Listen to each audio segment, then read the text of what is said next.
Ever wondered how to pinpoint exactly which AI tool your Vapi AI application is using? Let's dive into getting the tool call ID within Vapi AI. This tiny but powerful ID is your key to unlocking deeper understanding of your AI interactions. What is a tool call ID? Simply put, it's a unique identifier Vapi AI assigns to each and every interaction your application has with an AI tool. This ID allows you to track what specific tool was used, when it was used, and the exact results. First, navigate to your Vapi AI dashboard here. Create a new API request.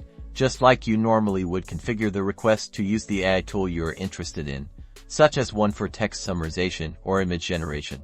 Now, after sending your request and receiving a response, look carefully at the response data specifically. Examine the JSON format of the response data. This is where the tool call ID lives. Locate the tool_call_ field. It will contain a string of characters representing the unique ID for that particular tool invocation. Understanding the tool call ID is critical for several reasons. Use it to debug issues like error messages when your AI tool doesn't return the correct outputs, providing you insights into what went wrong. Use it to track the AI tool usage by your different functionalities. Furthermore, with data, you can optimize your AI application based on specific tool usage, which leads to performance improvements over time. The tool call ID provides deeper insights and enhanced control. It allows you to understand what's happening under the hood within your AI-powered workflows. Get the insights, start optimizing, and remember to like and subscribe for more Vapi AI tips.